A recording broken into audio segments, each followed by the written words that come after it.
Scammers have been targeting nearly 80 million people who may have had their personal information stolen during the Anthem data breach.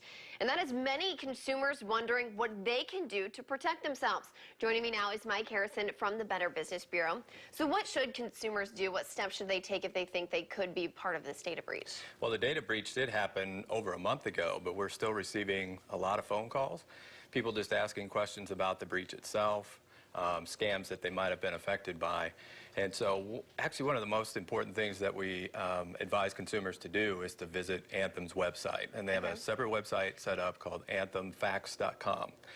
They have a great FAQ page. It's going to answer all sorts of questions about the data breach itself. For instance, what information was compromised? What is Anthem doing to protect me as a consumer? So that's a really great resource to do that. One of the things that Anthem is offering for their consumers is free credit monitoring for 24 months. It's a company called All Clear ID, so it's 24 months, and it's not only for current customers, but also past customers going back all the way to 2004. So information may have been compromised going back that far. So as one of those customers, you're automatically enrolled in that, and you don't need to do anything else. Okay, so and what is a credit freeze? You could do that? Yeah, you can. A credit freeze is basically when you take your credit report out of circulation. Okay. And you have to request that with all three credit reporting agencies, Equifax, Experian, and TransUnion. So when you request that, it's a great option for those people that may not be looking for a new job anytime soon. Those that may be are not looking to open any new lines of credit. It's not an option for everybody, but it's a great way to protect yourself as a consumer. So if you decide that that's something that you want to do, keep in mind that there might be a fee involved with that. You have to do it with each of the credit reporting agencies, and it does stay on your credit report until you as a consumer call and get that removed. So it's just one way to protect yourself in the event of a data breach. Okay, and now children's information could have been compromised during this data breach. What can they do? Yeah, that's right. I mean, as parents, we don't think about that sometimes, but specifically with this data breach, children's information may have been compromised because they're tied in with their parents' profile at Anthem. And so children's credit profiles are very valuable to identity thieves, and the reason why is their credit profiles are they're clean. They're clean reports.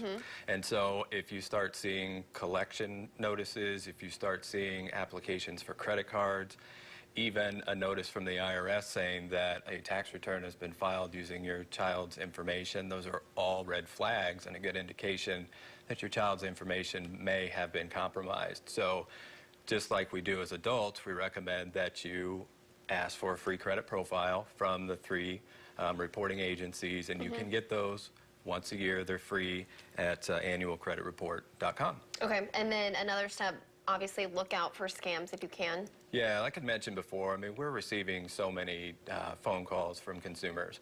So what we're seeing is individuals getting phone calls or getting emails from fake companies that are posing as credit monitoring services, companies that are offering that. So what they're trying to get you to do is to sign up for their service in the hopes that they're going to steal your credit card information, social security numbers, things along those lines. So if you get a call like that, unsolicited, hang up the phone. If you get an email like that, delete it. Don't click on any links or attachments. We talk about that all the time. So you really want to be careful with those. And Anthem, the way they've been communicating with their consumers and customers is through the mail. Okay, so that's how you would know. Yeah, that's right. And at the BBB, I mean, we are trained to find these types of situations, to investigate these types of situations so that when we see them, we can educate consumers when they call and have questions. So it's not a question of if this is going to happen, but more a question of when it's going to happen so that when consumers call, we can help educate them that way. Okay, thank you, Mike. And if you do have any concerns or questions, you can always call Mike at the Better Business Bureau. Just head to their website or give him a call. That information is on your screen right now. Again, Mike, thanks for joining us.